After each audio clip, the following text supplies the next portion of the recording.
Estudiante, muy buenos días, darles la cordial bienvenida y el día de hoy vamos a conversar sobre el gobierno del presidente Balta y la crisis económica que vivía el país en ese entonces, ¿no?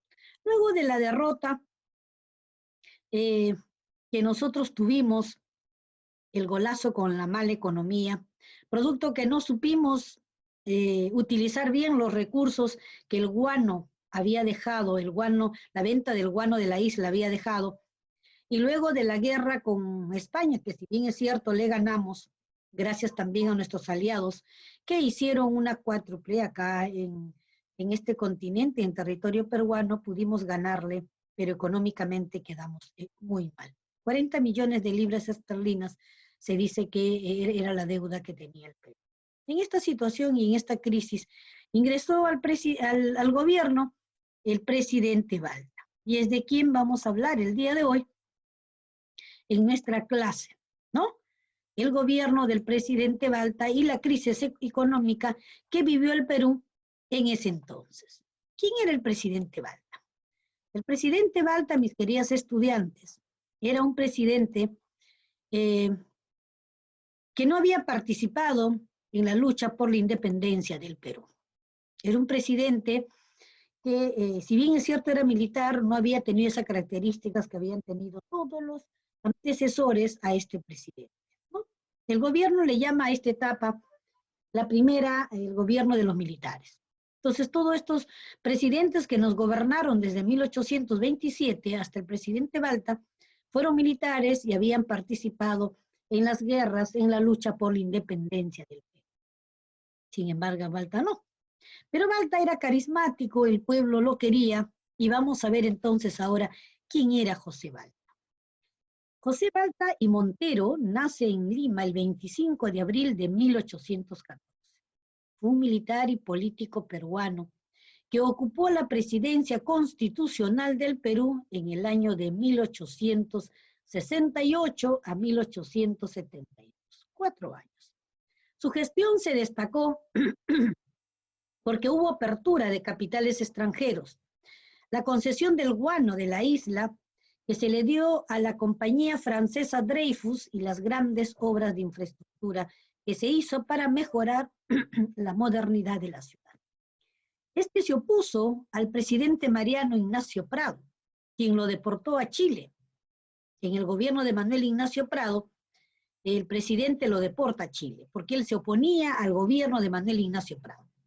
Pero en el año de 1867, José Balta regresa, encabezando un movimiento muy importante que surgió en Chiclayo contra el gobierno de Prado. Luego de la renuncia del presidente Prado, José Balta y Montero ganan las elecciones presidenciales, asumiendo el mando el 2 de agosto de 1868. Ya tenía el antecedente de ser un político, de haberse opuesto al gobierno de Manuel Ignacio Prado, ¿ya? Porque Manuel Ignacio Prado pues fue un presidente que tenía muchos sueños con el Perú, pero cómo trabajamos y desarrollamos un país sin economía, ¿no? Entonces tenemos que tener una visión clara de qué es lo que queremos nosotros, cómo queremos modernizar el Estado, con qué dinero y en qué tiempo y cómo lo vamos a pagar. Muy bien. Las obras que hizo Prado realmente fueron maravillosas. Prado transformó, se puede decir, la ciudad de Lima a través de muchas obras de infraestructura. Pero no solamente eso, ayudó mucho desarrolló y dio un impulso a la construcción de las escuelas. Creó la Universidad La Molina, la Universidad de Agricultura, creó los institutos tecnológicos, impulsó el Hospital del 2 de Mayo, creó el Hospital 2 de Mayo, se preocupó por la salud, ¿no? Él crea también la ciudad de Ancón, construye la carretera de Lima-Huacho, porque el Huacho es el norte muy importante, un gran importante acceso a la ciudad de Lima para los productos agrícolas que puedan servir como alacena de los peruanos, bueno, porque si ustedes no tienen quien les traiga las mercaderías, ¿cómo van a poder ustedes alimentarse? Es indudable que había que construir. Pero lo más importante del gobierno del presidente Balta fue que él impulsó una política eminentemente grandísima con respecto a la construcción de las líneas férreas. Él creía muy grandemente que la comunicación de los pueblos del Perú con la ciudad de Lima era importantísima. Y para ello había que unirlos a través de estas carreteras. En ese tiempo no había carreteras, ¿no? Había líneas de ferrocarriles. Recuerden que en Europa era un boom los ferrocarriles. Entonces, siguiendo esa línea, pues, de 97 kilómetros, perdón, de línea férrea que tenía el Perú, él, en su gobierno, en sus 4 años de gobierno, él llegó a construir más de 900 kilómetros de línea férrea. ¿Sí? Imagínense, un gran trabajo, ¿no? Se firma el contrato Dreyfus con una casa que se dedicaba pues a la venta de guano. Definitivamente tenía que hacer un contrato con alguna empresa para poder vender nuestra riqueza natural, que seguía siendo las islas, el guano de la isla, ¿ya? Construyó el puente Balta o puente de fierro, ¿no? Este que está en Lima. Realizó la construcción del reloj de Pedro Ruiz Gallo, un reloj grande donde la gente pudiera mirar la hora. Aparte que, chicos, en ese entonces los relojes eran un patrimonio. Muchas ciudades tenían sus grandes relojes, lo tenía París, lo tenía Francia. En el Perú se construyeron muchos relojes. Muchos distritos tenían, en el centro de su palacio municipal tenían un reloj, ¿no? Muy bien. Y se impulsó una agresiva política ferroviaria, construyéndose más de 900 kilómetros de línea ferroviaria. Se construyó el ferrocarril central Lima-La Oroya, se culminó el ferrocarril del sur Mollendo Arequipa, ¿no? Imagínense. Se derrumbaron las murallas de Lima. Lima estaba amurallada. Estas se derrumbaron. Se dio paso a la construcción de avenidas para poner bonita la ciudad de Lima.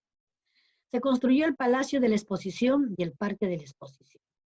No sé si ustedes la conozcan, pero el Parque de la Exposición es donde se hacen los eventos culturales más importantes de la Lima de hoy, ¿no? Los eventos, a mí que me encantan mucho, son los eventos de música instrumental, ¿no? Donde participan muchos de nuestros baluartes peruanos tocando música andina, pero mucho más exquisita, mucho más trabajada, ¿no? Mucho más culta, con todo una orquesta sinfónica. Imagínense nuestro huayno tocado con orquesta sinfónica, es otro nivel, ¿no? Es maravilloso. El pueblo participa, pero también los grandes conciertos culturales se dan en el Parque de la Exposición, ¿no? Es un lugar maravilloso y ahí también queda el Museo de la Exposición, el Museo de Arte, ¿no? Donde muchas personas limeñas que aman el arte, la pintura, van pues a participar de estos museos maravillosos, que incita también a la práctica de la pintura desde muy niños, porque hay talleres. Este museo está abierto todo el día, ¿no? Los niños van, pintan, y se promueve el arte, la pintura, ¿no? Estos momentos donde los niños necesitan estos espacios, se dan en este parque. A mí, eminentemente, esto me parece maravilloso, porque el ser humano no solamente vive de pan, también la cultura es exquisita para el alma del ser humano, le ayuda a mejorar como persona, ¿no? ¿Qué más hizo este presidente? Inicia operaciones con los bancos comerciales, Lima Nacional, Territorial, Hipotecario, Providencia, Londres y México. Los bancos empezaron a llegar para dar préstamos, para poder hacer movimiento de capital para que la gente surja. La idea de hacer un préstamo no es para que te compres un televisor, es para que generes algo, un negocio, vendas algo, una pequeña bodeguita que te dé ganancias y que te vaya permitiendo seguir creciendo, ¿no? ¿Qué más? Inicia operaciones la Compañía Sudamericana de Valores, ¿ya? Se construye el muelle Dársena del Callao, se inaugura una nueva aduana en el Callao, imagínense todos los cambios. Se inicia la construcción del Hospital 2 de Mayo, importantísimo. Y por primera vez se realiza la construcción de alcantarillado en Lima, cabe decir los desagües. Eminentemente para salud hizo un gran trabajo. Mis queridas estudiantes, si no hubieran desagües, la salud de Lima se pondría en peligro, porque es a través de estos canales donde nosotros botamos todos los desechos que el hombre tiene que botar para que quede limpio pues su casa y todo lo demás. Entonces, sin estos, Lima era pues horrorosa.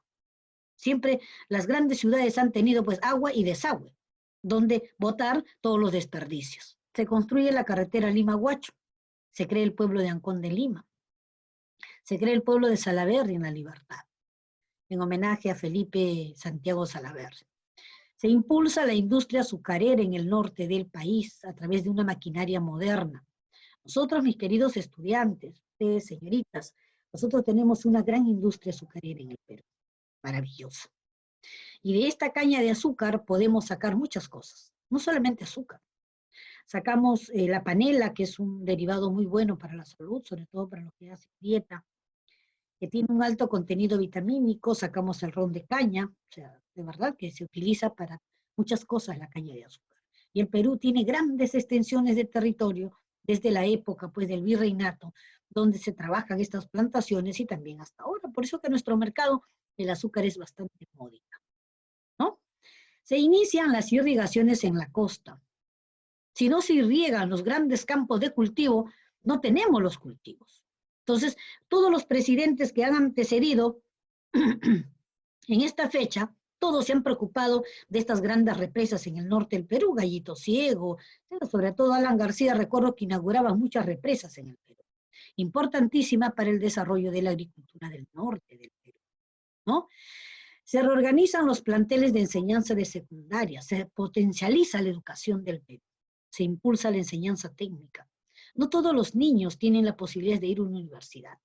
La carrera técnica implica que un año ya puedes ejercer un oficio que te puede ayudar a poder conseguir un trabajo y paralelo a seguir avanzando a estudiar. No es para que te quedes, es para que te sirva de impulso a conseguir un sueño mucho más alto. Para eso se crean los institutos tecnológicos, para que solamente el estudiante consiga una habilidad, un talento que le permita trabajar, generar ingresos y para él mismo seguirse estudiando y seguirse elevando mucho más. Se crea la Escuela de Agricultura, Universidad Nacional Agraria en 1869.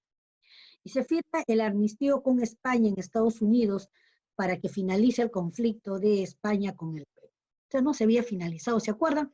En la guerra con España no se había escrito nada.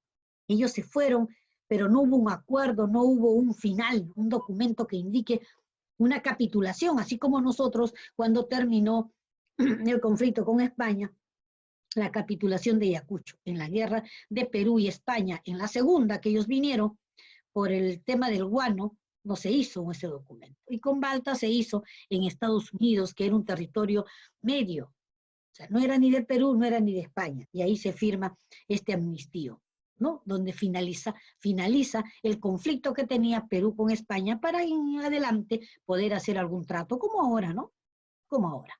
Muy bien, elecciones presidenciales. Balta, antes de cumplirse el primer mes de su mandato provisorio, el 6 de febrero de 1866, porque él no era presidente provisorio, era Pedro Díez-Canseco.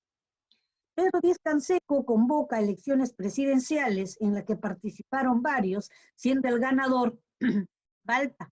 Pues Balta había participado como héroe de Chiclayo. ¿Se acuerdan que él había ingresado cuando Ignacio Prado lo había exiliado a Chile? Pero él vuelve y toma la ciudad de Chiclayo, en donde Chiclayo lo nombra el héroe de Chiclayo. Y con ese título él participa y él sale ganador con 3.864 votos. José Balti Montero se ciñó la banda presidencial el 2 de agosto de 1868. En su gobierno, él buscó muchas cosas. Una de ellas, importantísimo, la alianza entre el Ejecutivo y el Legislativo. Y estamos haciendo ya formación ciudadana. ¿Quién era el Ejecutivo? Él, porque él era nuestro presidente. ¿Y quién era el Legislativo? La Cámara de Congresistas o de Senadores. Él buscó una alianza, ¿no? Cabe decir un acuerdo, para poder trabajar en bien del país, de potencializar el país que en tan mal estado está. ¿Ya? Él buscó un equilibrio entre los ingresos que tenía de las ventas de la materia prima y los egresos de la nación. Inteligente. A mí me parece este trabajo maravilloso. Es lo que las madres hacemos todos los meses en casa. ¿Cuánto ingresa del esposo, de lo que nosotros trabajamos, sumamos? ¿Cuánto vamos a gastar? Y nos tiene que quedar un cachito para ahorrar. En caso de una emergencia, la mamá dice, yo tengo guardadito, y va y busca por ahí un tazoncito, la mamá, todos tenemos un escondido. ¿No? Ustedes se ríen, pero es así. Entonces, con ese escondidito uno salva esos momentos difíciles. ¿No? Las mamás somos media magas. De donde no hay, no, pero no hay, nosotros decimos que no hay. Pero en una emergencia sale, pues, porque justamente se guarda, ese guardadito es para esas emergencias. Entonces Marta lo hizo a un nivel mucho más grande, ¿no? Un equilibrio entre lo que ingresaba y entre lo que egresaba. Tenía que haber un equilibrio, no podía hacer mucho, porque nos íbamos a endeudar mucho más. Reformó el sistema aduanero a través de crear dos aduanas más para que mejore pues el sistema aduanero. ¿Cuál es el sistema aduanero, chicos? A ver, el tema aduanero es el tema de mejorar los tributos que pagan las empresas por traer mercadería para vender en el Perú y como también por llevar mercadería a otros países. Definitivamente este ingreso que viene de otros países y este ingreso que sale, que se llama importación y exportación, tienen que dejar pues un tributo que beneficie al país. ¿Ya? Promulgó la ley de los ferrocarriles. Eminentemente es un gran trabajo. De 98 kilómetros a 900, chicos, de verdad es un gran trabajo lo que hizo el presidente Calda. Políticamente él buscó la unidad de todos los peruanos. Y esto me habla de un hombre con mucha sensibilidad, declarando la amnistía general e invitando a personajes capacitados a colaborar en su gobierno. Pocos gobiernos piden el apoyo, ¿no? Los buenos se habrían acercado, y los egoístas no, porque todo el mundo quiere liderar, no, dice, él no sabe gobernar, yo voy a gobernar bien, ¿no? Poca tolerancia tenemos los peruanos. Enfrentó el inicio de una grave crisis económica y financiera, derivada sobre todo del mal manejo cómo se negociaba el guano, la principal fuente de recursos del Estado desde la década de 1850. Pero no fue culpable solamente él, ya venía arrastrando esa deuda, ya le hemos contado de los primeros gobiernos, desde Ramón Castilla, ¿no? Que hizo un montón de cosas, que pagó las deudas, luego vino otro presidente, que ella pagó demasiado doble lo que se debía, en fin. El malgaste lo hicieron muchos presidentes. A pocos días de asumir el poder, tuvo que afrontar consecuencias increíbles, porque la naturaleza también lo castigó a Balta y al territorio peruano. El terremoto de 1868, el peor ocurrido en la historia del Perú, junto con el de 1746, ocasionaron 40.000 muertos y la destrucción de Moquegua, Arequipa, Tacna y Iquique, ¿no? Chile también sufrió este gran terremoto. Y para colmo de males, otro maremoto. Producto de un terremoto vienen los maremotos. Arrasó los puertos de Arica, Mollendo e Islay. Y producto de estos movimientos se hundió la corbeta América. La corbeta era una embarcación recién adquirida y que muere junto con su capitán Mariano Jurado de los Reyes, ¿no? Estábamos de malas, pues. Lamentablemente estábamos de malas, sin embargo se pudo hacer. Balta finaliza su gobierno tras ser derrocado. Él fue derrocado, ni siquiera lo dejaron terminar mediante un golpe de Estado. Pero un golpe de Estado propiciado por 4 hermanos: Tomás, Silvestre, Marceliano y Marcelino Gutiérrez. Los 4 eran generales, uno de ellos era coronel, no eran cualquier cosa. Eran militares, ¿ya? Y se la tenían jurada al presidente. Pero de todos ellos, dice, Marcelino era mucho más bruto, era mucho más salvaje, y mandó a asesinar al presidente. Entonces, el pueblo de Lima pues mostró su desacuerdo, no estaba contento contra este golpe militar. Y uno de los hermanos conspiradores, que fue Silvestre Gutiérrez, murió en la mañana, el 26 de julio, en una de las muchas escaramuzas que ocurrieron en la capital. Lima no estaba contento con que se hubiera dado este golpe de Estado, y Lima salió a las calles. Atrapó al primer hermano, Silvestre, ¿no? Y bueno, simplemente lo mataron. Se dijo entonces que lo habían mandado a matar al presidente en represalia. ¿Por qué? No se sabe. El otro hermano, Marcelino, que era el más brusco e ignorante de los hermanos, se dice que había ordenado la muerte del presidente Balta, ¿no? Y en ese momento se hallaba recluido en el cuartel de San Francisco, porque cuando uno da un golpe de Estado recluye pues al presidente en un cuartel, y es ahí a donde estaba descansando después del almuerzo, y por órdenes de Marcelino fue ejecutado nuestro presidente Balta, casi a puertas de terminar su mandato. Los que lo ejecutaron fueron el mayor Narciso Nájar, el capitán Laureano Espinosa y el teniente Juan Patiño. Se dice por órdenes de Marceliano Gutiérrez, pero fueron los del tema intelectual, fueron pues estos 4 hermanos que odiaban al presidente. Es increíble, ¿no? Según se comprobó en el juicio posterior, ellos dijeron haber cumplido órdenes de Marceliano, ¿no? Pero también había otra posibilidad, que el mayor Narciso Nájar le tenía una rencilla a Balta, porque cuando él no había cumplido algo, había cometido un acto de indisciplina, Balta había sido su coronel, le había mandado a dar una paliza. Eso pasa pues en el ejército, pero él tenía esa rencilla, se dice. Al final no se supo qué pasó. La noticia de la muerte del presidente causó una tremenda conmoción en la población limeña. De verdad que fue un caos. Lima fue tomado pidiendo justicia por este presidente. Tomás Gutiérrez, uno de estos hermanos, se refugió en la botica de Girón de la Unión. Fue capturado, linchado, siendo su cadáver arrastrado y mutilado. Las personas estaban molestas. No se podía hacer del Perú la casa. No se podía hacer, había derechos. ¿Ya? Víctima de la furia de la gente, pues la gente estaba muy molesta. Por su parte, Marceliano Gutiérrez fue rodeado por otras personas en el Callao y murió combatiendo. Ya teníamos 2 hermanos muertos. Los cadáveres de Silvestre y Tomás fueron colgados desnudos en las torres de la Catedral de Lima. Luego fueron arrojados a una hoguera encendida en el atrio del mismo edificio. La gente estaba muy molesta, muy molesta.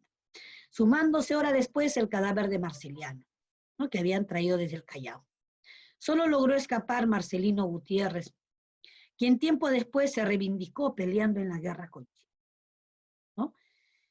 A estas alturas, mis queridas estudiantes, a mí me gusta mucho la historia, siempre la traigo a colación, siempre comparo. Yo digo, la inteligencia del ser humano es que la historia sirve para no cometer los errores del pasado. Y yo veo en cada parte de la historia, mis queridas estudiantes, veo seres humanos que no logran gestionar sus emociones, que no logran ser tolerantes, que no respetan leyes, y nosotros que no sabemos respetar normas. Y miren cómo funciona esto. El niño en casa no respeta a mamá y a papá. Mamá y papá no ponen normas y reglas a los niños. El niño crece pensando que no existen normas y que él puede hacer lo que quiere. Golpea, pelea, patalea y el papá de vergüenza le compra cosas. Está creando un monstruo pequeñito que cree que se merece todo. No le está diciendo no, hijo. Indica que no se puede porque no hay dinero y le explican, así llora y patalee, el niño tiene que entender y lo va a entender. No estoy diciendo que lo castigue. Si él quiere llorar solo, que llore. Eso es bueno para sus pulmones. Lo malo es que lo castigue. Te sientas y le explicas que no todo lo que el niño quiere se le puede dar. Y el niño entiende. No le agrada. Lo traga, lo asimila y lo entiende y se acabó. Pero así no formamos a nuestros hijos. Le damos todo y a veces los padres se quedan sin nada. El niño cree que se merece todo. Este niño se hace un ciudadano, sale a la calle. No tiene padres en la calle, tiene el entorno. Enamora a una chica y le dice que no, pero como él le ha enseñado que él se merece todo, hasta la puede violentar y por eso salen los violadores. Porque él no aprendió a decir no. Él no sabe lo que significa que no es no y sí es sí, porque no se lo enseñaron en casa.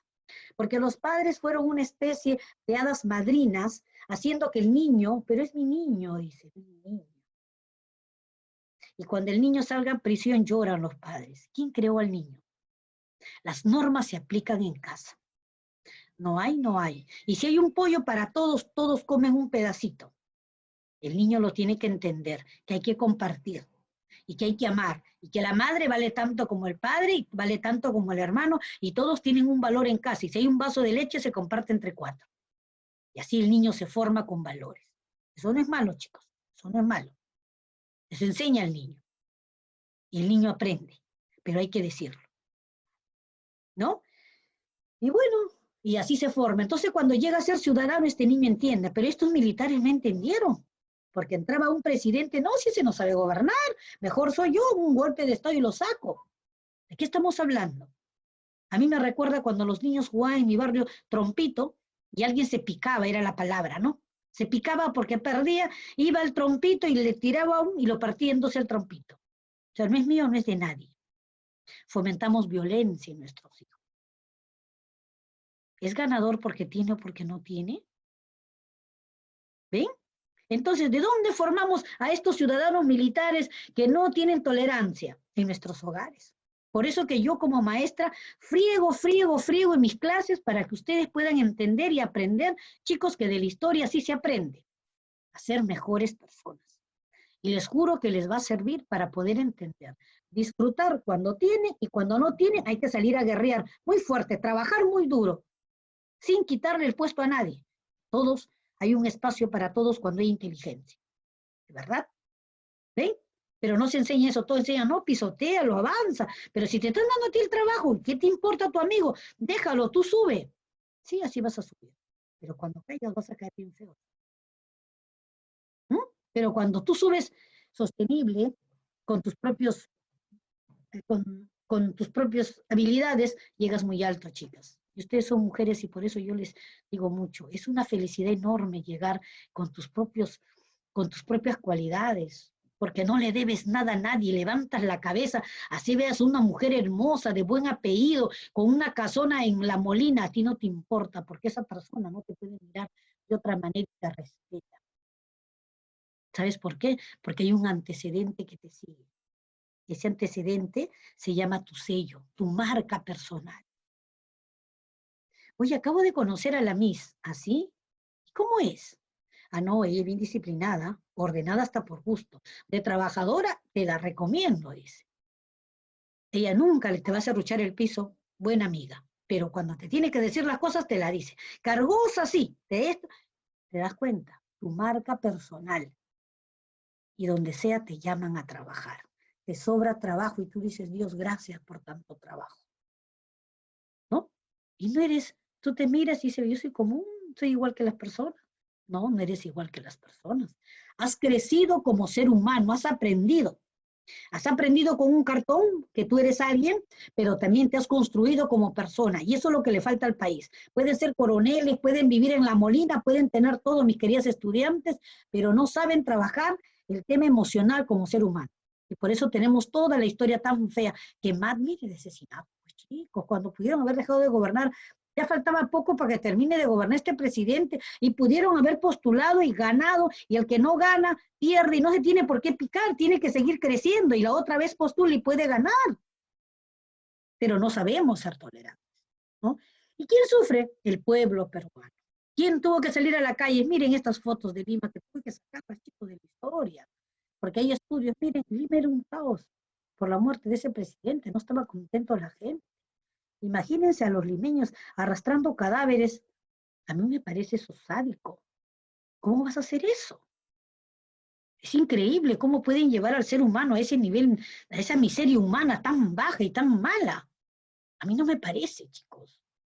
Yo creo que estas cosas no se deben de repetir nunca. Y para que no se repita, todos los maestros tenemos que enseñar a nuestros estudiantes a mejorar emociones desde la escuela y hacer su chamba el maestro. No solamente enseñar su curso, sino enseñarles a ser gente también. Muy bien. Entonces ahora vamos a dejar, ¿ya? Y vamos a